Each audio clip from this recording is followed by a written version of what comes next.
السلام علیکم ورحمۃ اللہ وبرکاتہ۔ نحمدہ ونصلی علی رسولہ الکریم، اما بعد۔ اعوذ باللہ من الشیطان الرجیم، بسم اللہ الرحمن الرحیم۔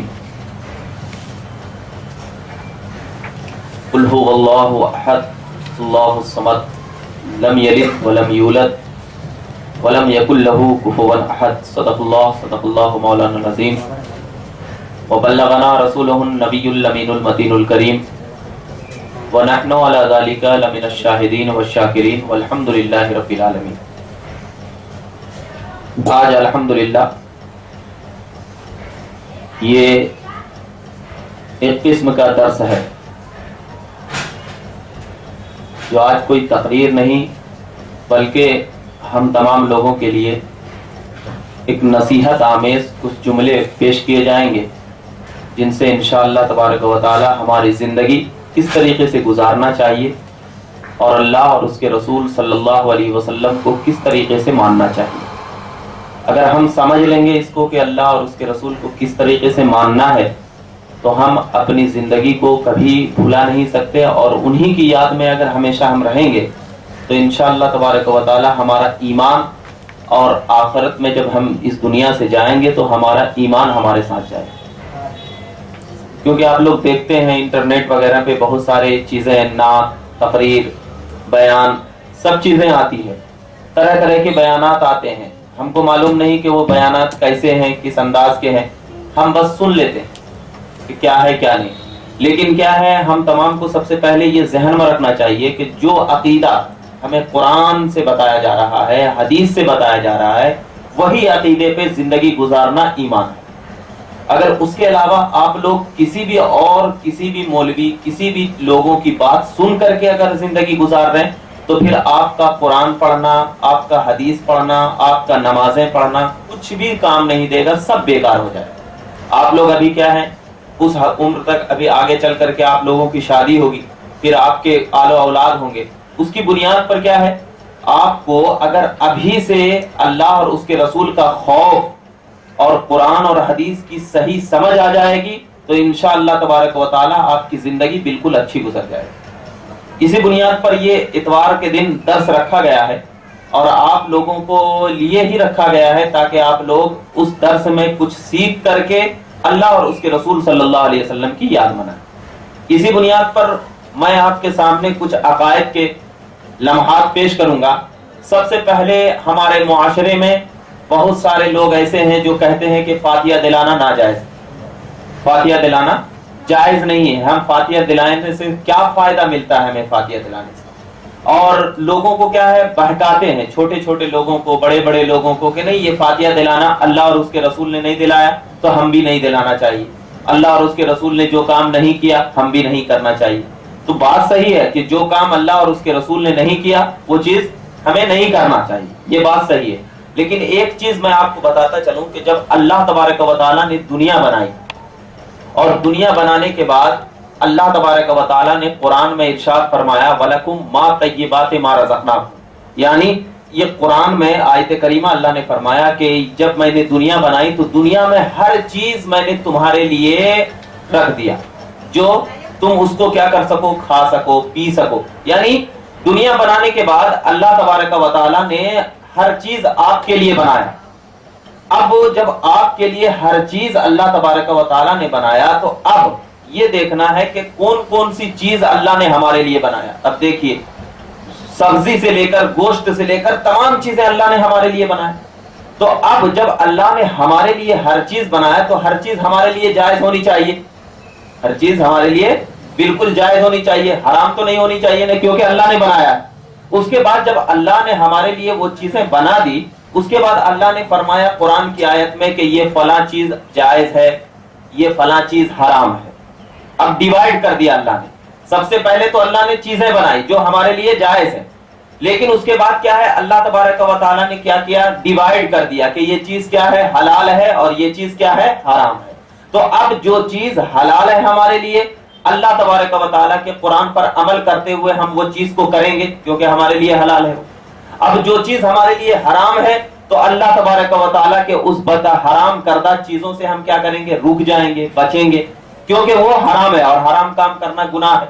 تو اب اللہ نے جب ہمارے لیے حلال چیز کو بھی قرآن میں بیان کر دیا اور حرام چیز کو بھی اللہ تبارک و تعالیٰ نے ہمارے لیے بیان کر دیا، ٹھیک ہے، یہ دو چیزیں، تو اگر ہم حلال چیز کریں گے تو ہمیں ثواب ملے گا، حرام چیز کریں گے تو ہمیں کیا ملے گا؟ گناہ ملے گا۔ تو اب جو چیزیں اللہ تبارک و تعالیٰ نے فرمایا کہ نہ یہ حلال ہے نہ یہ حرام ہے، تو وہ چیز ہمارے لیے کیا ہو جاتی ہے؟ مباح ہوتی ہے۔ مباح کا مطلب ہوتا ہے یعنی اس کے کرنے سے نہ ثواب ملتا ہے اور اس کو نہ کرنے سے کوئی عذاب نہیں ملتا، یعنی ہمارے لیے کرنا اور نہ کرنا اس کا برابر ہوتا ہے۔ جیسے دیکھیے یہ پانی ہے، یہ پانی ہے، ہم اگر پیئیں گے تو پانی پینے سے ہمیں ثواب نہیں ملے گا، بلکہ کیا ہے؟ ہم اپنی پیاس بجھانے کے لیے پانی پی رہے ہیں، تو یہ پانی پینا ہمارے لیے کیا ہو گیا؟ مباح ہو گیا ہے۔ تو یعنی اس کا جو چیز مباح ہوتی ہے تو اس کا کرنے سے کوئی ثواب بھی نہیں ملتا، کوئی عذاب بھی نہیں ملتا۔ تو اب ذرا دیکھیے، جب یہ چیزیں آپ کو سمجھ میں آ گئی تو وہی چیز اب ایک فاتحہ ہے۔ اب ذرا بتائیے، قرآن پاک میں اللہ تبارک و تعالیٰ نے منع فرمایا ہے کہ فاتحہ کرنا حرام ہے؟ نہیں منع فرمایا۔ اور جب منع بھی نہیں فرمایا اللہ نے کہ فاتحہ کرنا حرام ہے، تو یہ بھی نہیں ہے کہ فاتحہ کرنا جائز ہے، یہ بھی نہیں ہے کہ فاتحہ کرنا جائز ہے۔ تو اب یہ چیز ہمارے لیے کیا ہو گئی؟ سب سے پہلے ذہن میں کیا رکھنا؟ مباح ہوئی۔ اگر ہم کریں گے تو ہمیں نہ ثواب ملے گا نہ عذاب ملے گا۔ لیکن اب ذرا دیکھنا ہے، سب سے پہلے جو فاتحہ ہے، تو اب میں اس کو طریقہ بتا چلتا ہوں۔ سورہ فاتحہ آپ پڑھتے ہوں گے، سورہ فاتحہ آپ پڑھتے ہوں گے۔ اللہ کے رسول صلی اللہ علیہ وسلم نے ارشاد فرمایا کہ جو شخص سورہ فاتحہ کو پڑھ کر کسی کے اوپر دم کر دیتا ہے، کسی کے اوپر دم کر دیتا ہے، تو اللہ تبارک و تعالی اس سورہ فاتحہ کی برکت کی بنیاد پر جو بھی بیماریاں ہیں اس سے بیماریوں کو دور کر دیتا ہے، اس سے بیماریوں کو کیا کر دیتا ہے؟ دور کر دیتا ہے۔ کس کے پڑھنے کی بنیاد پر؟ سورہ فاتحہ پڑھنے کی بنیاد پر۔ تو اب جب سورہ فاتحہ پڑھنے کی بنیاد پر کسی کے جسم میں اگر بیماری ہے تو اللہ تبارک و تعالیٰ اس سورہ فاتحہ پڑھنے کی برکت سے وہ بیماریوں کو دور کر دیتا۔ یہ ایک چیز ہے، بیماریوں کو دور کر دیتا۔ ایک اور حدیث پاک میں اللہ کے رسول صلی اللہ علیہ وسلم نے ارشاد فرمایا کہ جو شخص جس بھی نیت سے سورہ فاتحہ کو پڑھتا ہے، اللہ تبارک و تعالیٰ ان کی نیتوں کو کیا کر دیتا ہے؟ پورا کر دیتا ہے، پورا کر دیتا ہے۔ تو اب جب فاتحہ ہم پڑھتے ہیں تو اس میں ہم کیا پڑھتے ہیں؟ سورہ فاتحہ پڑھتے ہیں نا۔ سورہ فاتحہ کیا ہے؟ قرآن ہے، قرآن کا ایک سورہ ہے نا۔ اور اللہ کے رسول صلی اللہ علیہ وسلم نے فرمایا کہ قرآن کا ایک لفظ جو شخص پڑھ لیتا ہے، قرآن کا ایک لفظ جو شخص پڑھ لیتا ہے تو اللہ تبارک و تعالیٰ اس ایک لفظ کے پڑھنے کی بنیاد پر اسے 70 گنا ثواب دیا کرتا ہے، 70 گنا ثواب دیا کرتا ہے، یہ ہے نا۔ تو اب اگر ہم سورہ فاتحہ کو کسی کے اوپر پڑھ کر کے دم کر دیں تو اللہ تبارک و تعالیٰ اس کی بیماریوں کو دور کر دیتا ہے۔ تو اگر یہی سورہ فاتحہ کو ہم کسی کھانے پر پڑھ کر کے دم کر دیں، اب وہ کھانا کھا لے تو کیا اللہ تبارک و تعالیٰ اس کھانے میں برکت نہیں دے گا؟ بالکل دے گا، کیونکہ جب کسی انسان کے جسم میں بیماری ہو، ہم پڑھ کر کے اگر سورہ فاتحہ دم کر دیں تو وہ بیماری دور ہو جائے۔ تو اگر ویسے ہی ہم کسی کھانے کے اوپر سورہ فاتحہ پڑھ کر کے دم کر دیں تو اس کھانے میں ضرور برکت ہوگی، اور یہ کیا ہے؟ برکت ہے۔ تو اللہ کے رسول صلی اللہ علیہ وسلم نے فرمایا کہ جب تم میں سے کوئی کسی کا انتقال ہو جائے، کسی کا کیا ہو جائے؟ انتقال ہو جائے، تو اب وہ انتقال ہونے کے بعد جو شخص قرآن مجید کی چند آیت پڑھ کر اس شخص کو ایصال ثواب کیا کرتا ہے، تو اللہ تبارک و تعالی اس آیت کے پڑھنے کی بنیاد پر اس مردوں کو قبر میں روشنی پیدا فرماتا ہے، اور ایصال ثواب جب پہنچتی ہے اس کو تو وہ مردہ خوشی کے مارے اللہ کی بارگاہ میں عرض کرتا ہے، مولا آخر میں عذاب میں تھا، یہ عذاب سے چھٹکارا کیسے ملا؟ تو اللہ تبارک و تعالی ندا کرتا ہے، آواز دیتا ہے کہ یہ عذاب سے چھٹکارا اس لیے ملا ہے کہ تیرا فلاں بیٹا تیری بارگاہ میں قرآن مجید کی تلاوت کر کے تیری بارگاہ میں ثواب پہنچایا، تو اس قرآن مجید کی برکت کی بنیاد پر اللہ نے تجھے عذاب سے چھٹکارا دے دیا۔ اللہ نے کیا کر دیا؟ عذاب سے چھٹکارا دے دیا. تو مطلب یہ ہوا کہ ایصال ثواب پہنچانا بھی حدیث اور قرآن سے ثابت ہے, حدیث اور قرآن سے ثابت ہے. اسی لیے میں بخاری شریف کی ایک حدیث پاک بتاتا ہوں. اللہ کے رسول صلی اللہ علیہ وسلم کی بارگاہ میں حضرت سعد حاضر ہوئے اور کہا یا رسول اللہ, ہماری والدہ کا انتقال ہو گیا ہے, ہم کیا کریں جو ہماری والدہ کیا ہے انتقال کی بعد بھی اللہ رب العزت کی جنت کی خوشبو پاتی رہے. تو اللہ کے رسول صلی اللہ علیہ وسلم نے کہا اے سعد, آپ اپنی والدہ کے لیے ایک کنواں کھدوا دو. ایک کیا کر دو, کنواں کھدوا دو, کہ جب کنویں کا پانی دوسرے لوگ آ کر کے پیتے رہیں گے تو جب تک اس کنویں کے پانی دوسرے لوگ پیتے رہیں گے اللہ تبارک و تعالی اس کے پینے کی برکت سے تمہاری والدہ کو اس کا ثواب پہنچاتا رہے. تو مطلب کیا ہوا کہ مطلب کوئی انسان جب کسی کا انتقال ہو جاتا ہے تو ثواب پہنچانے کا ذریعہ کبھی پانی بنتا ہے. ذریعہ کیا بنتا ہے؟ کبھی پانی بنتا ہے. اور ثواب پہنچانے کا ذریعہ کبھی کھانا بنتا ہے. ثواب پہنچانے کا ذریعہ کبھی قرآن مجید کی تلاوت بنتی ہے. ثواب پہنچانے کا ذریعہ کبھی علم بنتا ہے. یعنی اگر آپ کی والدہ کا انتقال ہو گیا, ہماری والدہ کا انتقال ہو گیا, ہم کلام مقدس پڑھ رہے ہیں کسی مدرسے میں, اللہ تبارک و تعالیٰ اس کلام مقدس پڑھنے کی بنیاد پر اور فضیلت سے آپ کی والدہ کو بخش دیتا ہے. تو یہ علم بھی بنتا ہے کبھی.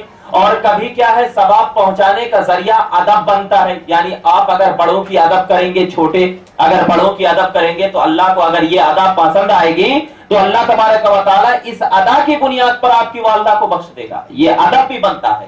ثواب پہنچانے کا ذریعہ کبھی نعت رسول, ذکر الہی, یعنی یہ سب تمام کیا ہے ثواب پہنچانے کا کیا ہے ایک ذریعہ ہے. تو مطلب یہ ہے کہ ہم جب فاتحہ دیتے ہیں تو فاتحہ سے ہماری مراد کیا ہوتی ہے کہ ہم غیر کو ثواب پہنچائیں. ہم کیا کریں؟ ایصال ثواب پہنچائیں. تو اب جب ایصال ثواب یعنی فاتحہ دوسرا نام اس کا کیا ہے ایصال ثواب. تو فاتحہ کا طریقہ یہ ہوتا ہے کہ کوئی بھی انسان کسی بت کا نام نہیں لیتا ہے فاتحہ میں, بلکہ کیا لیتا ہے اللہ کا ذکر کرتا ہے. سب سے پہلے فاتحہ کا طریقہ کیا پڑھتا ہے انسان؟ چاروں قل پڑھتا ہے, یعنی قل یا ایھا الکافرون پوری سورت, سورہ کافرون. اس کے بعد آپ کیا پڑھتے ہیں؟ سورہ اخلاص 3 مرتبہ پڑھا کرتے ہیں, سورہ اخلاص یعنی قل ھو اللہ احد. اس کے بعد قل اعوذ برب الفلق پڑھتے ہیں, قل اعوذ برب الناس پڑھتے ہیں, سورہ فاتحہ یعنی الحمدللہ رب العالمین پڑھتے ہیں. اس کے بعد آپ کیا پڑھتے ہیں؟ سورہ بقرہ کی اول آیت یعنی الف لام میم ذالک الکتاب لا ریب فیہ ھدی للمتقین, یہ پڑھتے ہیں. اس کے بعد کیا ہے؟ سورہ بقرہ کی آخری آیت آمن الرسول. یہ سب یعنی قرآن مجید کی تلاوت کی جاتی ہے نا فاتحہ میں. جب قرآن مجید کی تلاوت فاتحہ میں کی جاتی ہے تو اب ذرا بتائیے کہ جس کے اوپر قرآن مجید کی تلاوت کی جائے تو کیا وہ چیز حرام ہوتی ہے؟ نہیں ہو سکتی نا. اللہ کے رسول صلی اللہ علیہ وسلم نے ارشاد فرمایا کہ ایک قبر میں بہت بڑا گنہگار تھا, لیکن ایک حافظ یعنی جس کے دل میں قرآن تھا. حافظ کس کو کہتے ہیں؟ جو حفظ کر لے. تو ایک حافظ کا اس قبر کے اوپر سے گزر ہوا تو اللہ تبارک و تعالیٰ نے اس قبر کے اوپر سے عذاب کو اٹھا لیا. اللہ کے فرشتوں نے کہا اے اللہ آخر اس قبر کے اوپر سے عذاب کیوں اٹھایا؟ تو اللہ تبارک و تعالیٰ نے کہا اس لیے کہ اس قبر کے پاس سے وہ شخص گزرا ہے جس کے سینے میں میرا کلام ہے, جس کے سینے میں میرا کلام ہے. تو اب ذرا بتائیے وہ شخص پڑھا نہیں تھا قبر کے پاس جا کر, صرف گزرا تھا, اس کے سینے میں کلام تھا. تو جب ایک حافظ کسی قبر کے پاس سے گزر جاتا ہے تو اللہ تبارک و تعالیٰ اس کے گزرنے کی برکت سے, کیوں؟ اس لیے کہ اس کے سینے میں قرآن تھا, گزرنے کی برکت سے جب قبر کے اوپر سے عذاب اٹھا لیتا ہے. تو اب اگر کوئی بندہ قرآن کی تلاوت کر لیتا ہے, سورہ فاتحہ پڑھ لیتا ہے, قل اعوذ برب الفلق پڑھ لیتا ہے, چاروں قل پڑھ لیتا ہے, سورہ بقرہ پڑھ لیتا ہے, اور اس کا ثواب اگر کسی مردے کو پہنچاتا ہے تو ہمارا ایمان ہے کہ اللہ تبارک و تعالیٰ اس کے ثواب کی برکت سے اس مردے کے اوپر سے عذاب کو اٹھا لے گا. کیوں؟ اور یہی فاتحہ ہے. تو فاتحہ کیا ہوا؟ دراصل کوئی شرک اور بدعت نہیں ہوئی, کوئی شرک اور بدعت نہیں ہوا. اب آپ کو کوئی اگر بہکا سکتا ہے نہیں کیا اللہ اور اس کے رسول کے صحابہ نے فاتحہ دلایا ہے؟ تو ہم اس کو یہی کہہ سکتے ہیں آپ برقع پہنتے ہیں, کیا اس ٹائپ کا برقع کسی صحابیہ نے پہنا ہے؟ نہیں پہنا ہے نا. تو اب میں بتاتا چلوں, ہاں اللہ کے رسول صلی اللہ علیہ وسلم نے قرآن کی تلاوت کی ہے, اللہ کے رسول صلی اللہ علیہ وسلم نے حدیث کی تلاوت فرمائی ہے, جیسے کہ حضرت عائشہ رضی اللہ تعالی عنہا ہے, مسلم شریف کی حدیث پاک ہے, فرمایا جاتا ہے کہ حضرت عائشہ رضی اللہ تعالی عنہا ہفتے میں 2 یا 3 مرتبہ اپنے چچا حضرت امیر حمزہ رضی اللہ تعالی عنہ کے قبر مبارک پر جا کر کے دعائیں کرتی تھی اور کہتی تھی یا اللہ اس دعا کی برکت سے ان کی قبر سے عذاب کو اٹھا لے, ان کی قبر سے کیا کر لے, عذاب کو اٹھا لے. تو اب ذرا بتائیے کہ حضرت عائشہ رضی اللہ تعالی عنہا وہاں قبر پر کیوں جاتی تھی؟ ثواب پہنچانے کے لیے نا. تو اب جب ثواب پہنچانے کے لیے جاتی تھی حضرت عائشہ رضی اللہ تعالی عنہا, تو اب ذرا آپ بتائیے یہی کہ اگر ہم قرآن پڑھ کر کے کسی مردے کو ثواب پہنچا رہے ہیں تو یہ حرام کیسے ہو جائے گا؟ یہ حرام کیسے ہو جائے گا؟ ارے یہ تو ثواب کا کام ہے. کوئی انسان قرآن پڑھتا ہے تو یہ ثواب کا کام ہے, کوئی انسان حدیث کی تلاوتیں کرتا ہے تو یہ ثواب کا کام ہے. اسی لیے حضرت انس رضی اللہ تعالی عنہ ہے, جب بھی قرآن مجید ختم ہوتی تھی, قرآن مجید کیا ہے پوری پڑھ لیتے تھے, ختم کرتے تھے, تو اپنے پورے گھر والے کو جمع کر لیتے, پورے گھر والے کو جمع کرتے, اور جمع کرنے کے بعد اللہ رب العزت کی بارگاہ میں دعا کرتے تھے کہ مولا اس قرآن عظیم کی برکت سے ہم تمام کے گناہوں کو بخش دے, تمام کے گناہوں کو کیا کر دے, بخش دے. تو حضرت انس رضی اللہ تعالی عنہ کا بھی یہ نظریہ تھا کہ جب کلام مقدس کی تلاوت ہوتی ہے تو اس کے بعد کیا ہے, اللہ رب العزت کی بارگاہ میں دعائیں قبول ہوا کرتی ہے, دعائیں کیا ہوتی ہے, قبول ہوا کرتی ہے. تو ہم بعض لوگ یہ کہتے ہیں کہ یہ جو ہم کھانا سامنے رکھ کر کے فاتحہ دیتے ہیں, قل پڑھتے ہیں, کیا یہ حدیث میں ہے؟ تو ہم کہتے ہیں ہاں, اس کا ثبوت بھی حدیث پاک میں ہے کہ کھانا رکھ کر کے, سامنے کھانا رکھ کر کے دعائیں کرنا حدیث پاک سے ثابت ہے. مشکات شریف کی حدیث پاک میں آپ کو بتاتا چلوں کہ اللہ کے نبی صلی اللہ علیہ وسلم کی بارگاہ میں حضرت جابر رضی اللہ تعالی عنہ آئے, اور آنے کے بعد عرض کیا یا رسول اللہ ہمارے گھر میں آپ کی دعوت ہے. اللہ کے نبی صلی اللہ علیہ وسلم حضرت جابر کے گھر تشریف لے گئے, اور جب تشریف لے گئے تو حضرت جابر رضی اللہ تعالی عنہ کے گھر میں کچھ آٹا گوندا ہوا تھا. تو اللہ کے نبی صلی اللہ علیہ وسلم نے اس گوندے ہوئے آٹے کو منگایا اور سامنے رکھا, اور اپنا لعاب سمجھ رہے ہیں, یعنی پھوکے مبارک, اس گوندے ہوئے آٹے میں ڈال دیا, اور اللہ رب العزت کی بارگاہ میں ہاتھ اٹھا کر دعا کی کہ مولا تو اس کھانے میں برکت نصیب فرما, اس کھانے میں برکت نصیب فرما. حدیث سے پاک میں آئی ہے کہ اللہ کے نبی صلی اللہ علیہ وسلم کی دعا جب اللہ کی بارگاہ میں آپ نے کیا, اتنی قبول ہوئی کہ اب وہ گوندے ہوئے آٹے سے روٹی پکائی جا رہی ہے, لیکن وہ گوندا ہوا آٹا جتنے کا جتنا ہی باقی رہ رہا. تو مطلب کیا ہے, سامنے رکھ کر کے اللہ کے نبی صلی اللہ علیہ وسلم نے اللہ کی بارگاہ میں دعا کی, اللہ کی بارگاہ میں دعا کی. اور یہ کھانے کی عزت بھی ہے, کوئی انسان پیچھے رکھ کر کے سامنے نہیں بیٹھتا, سامنے رکھ کر کے پیچھے بیٹھتا, کیونکہ رزق ہے اور رزق کی عزت کرنا ہے, اور رزق کی عزت اس وقت ہوتی ہے جب ہم سامنے رکھیں گے, اور جب ہم سامنے رکھیں گے تو رزق کی عزت ہوگی, اور جب ہم قرآن پڑھیں گے اس رزق کے اوپر تو اللہ تعالیٰ اور برکت نصیب فرمائے. اسی بنیاد پر صحابہ کرام رضی اللہ تعالیٰ عنہم کا بھی یہ نظریہ تھا کہ جب نبی پاک صلی اللہ علیہ وسلم کی دعوت کیا کرتے تو اللہ کے نبی صلی اللہ علیہ وسلم دسترخوان پر بچھایا جاتا, بیٹھ جاتے, تو دسترخوان بچھانے سے پہلے جب کھانا سامنے رہتا تھا اور دعائیں پڑھتے تھے, مشکات شریف کی حدیث ہے کتاب الاطعمہ کی, دعائیں پڑھتے تھے, اور دعا پڑھنے کے بعد اللہ رب العزت کی بارگاہ میں دعا کرتے مولا اس دعا کی برکت سے اس کھانے میں برکت نصیب فرما. تو یہاں تک کہ یہ ہوتا تھا تمام لوگ کھا کر اٹھ جاتے, کھانے ویسے کا ویسا رہا.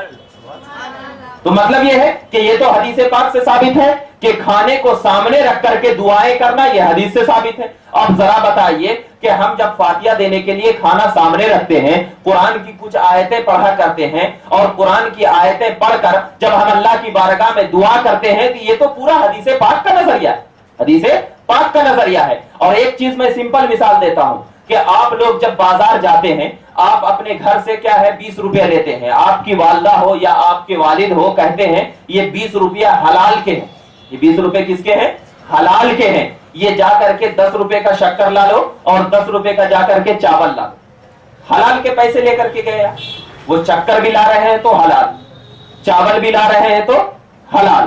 تو اب ذرا شکر اور چاول میں اگر پانی ملا دیا تو یہ بھی حلال, اب اس کو اگر پکا لیا ایک میٹھا تیار ہو گیا، ایک کیا ہو گیا؟ میٹھا تیار ہو گیا، تو سب چیز حلال کا رہا نا، کہ اس میں کوئی چیز حرام کا رہا نہیں رہا، سب چیز حلال کا رہا۔ تو اب ذرا بتائیے وہ میٹھا تیار ہو کر کے ہم دسترخوان پر رکھ دیے، دسترخوان پر رکھنے کے بعد اگر ہم قرآن کی اس میں آیت پڑھ دیے تو حرام کیسے ہو جائے؟ حرام ہوگا۔ مطلب یہ ہے کہ جو لوگ کہتے ہیں کہ فاتحہ دینا حرام ہے تو ان سے یہی آپ سوال کرنا، ارے 10 روپے کا ہم شکر لا رہے ہیں یہ بھی حلال کا ہے، 10 روپے کا چاول لا رہے ہیں یہ بھی حلال کا ہے، تو اب حرام کیسے ہوا؟ قرآن کی آیت پڑھنے سے حرام ہوا یا اس سے پہلے حرام تھا؟ قرآن کی آیت پڑھنے سے حرام ہوا یا اس سے پہلے حرام تھا؟ نہیں۔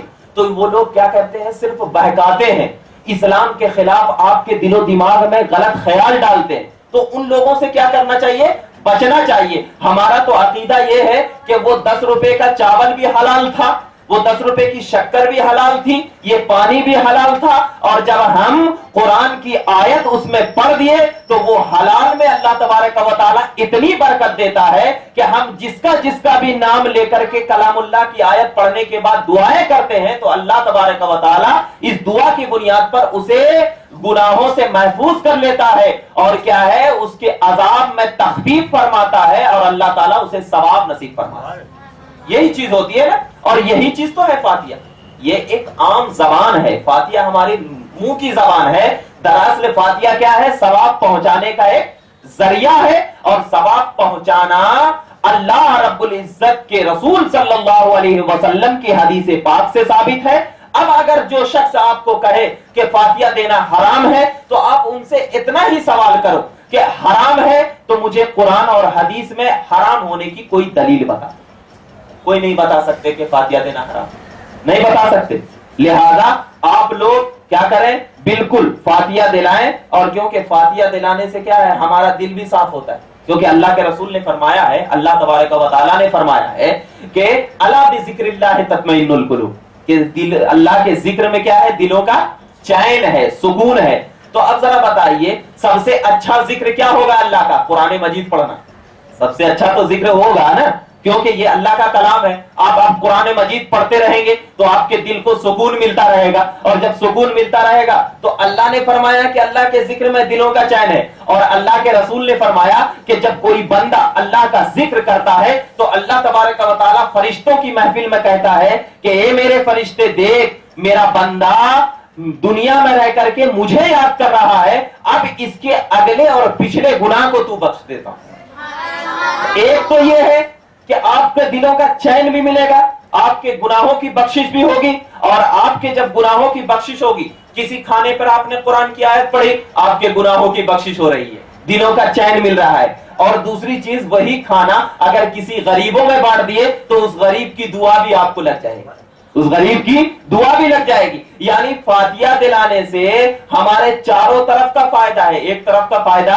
نہیں ہے، اور یہ قرآن پاک اور حدیث پاک کے الفاظ سے ثابت ہے۔ اسی بنیاد پر میں نے آپ کے سامنے یہ جو لکھا ہے، یہ فاتحہ دلانے کا جو طریقہ میں نے لکھا ہے آپ کو، تو یہ اس میں کیا ہے؟ ثبوت ہے کہ فاتحہ دلانا یہ بالکل جائز ہے، یہ ایصال ثواب کا ایک ذریعہ ہے۔ اسی لیے آپ لوگ اس کو جا کر کے، رومن انگلش میں ہے، آپ جا کر کے مطالعہ کریں، اور کوئی بھی سوالات ہو انشاءاللہ اگر آپ لوگ ساتھ دیں گے تو اگلے اتوار بھی میں آپ کو آ کر کے کوئی عقائد بتاؤں گا، دو عقائد سیکھو، لیکن کیا ہے؟ ایک دم دل میں اس طریقے سے بسا لو کہ دنیا کا کوئی بھی وہابی ہو، کوئی بھی دیوبندی ہو، آ کر کے آپ کو اگر بہکائے تو آپ اس کو پڑھ کر کے آپ اس کو منہ توڑ جواب دے سکو۔ کیوں؟ انشاءاللہ ایسا بنو کہ آپ اگر اچھے بن جائیں گے تو آپ کی اعلی اولاد بھی اچھی بن جائے گی۔ کیونکہ ایک میں حدیث پاک آپ کو سناتا چلوں کہ ایک شخص بالکل شرابی تھا، شرابی، اس حال میں اسی کا انتقال ہو گیا، یعنی شرابی کی حالت میں کیا ہو گیا؟ اس کا انتقال ہو گیا۔ لیکن ایک شخص کیا تھا، انتقال جب ہوا تو اس نے اپنی بیوی کے پیٹ میں ایک بچہ چھوڑا تھا، حاملہ چھوڑا تھا۔ جب اس بیوی کا لڑکا پیدا ہوا تو اس کی بیوی نے کیا کیا؟ اس بچے کو کسی مدرسے میں جا کر کے ڈال دیا، کسی مدرسے میں جا کر کے ڈال دیا۔ تو جب بچہ اللہ تبارک و تعالیٰ کے فضل اور نبی پاک صلی اللہ علیہ وسلم کے کرم سے مولوی صاحب نے اس بچے کو بسم اللہ الرحمن الرحیم پڑھایا،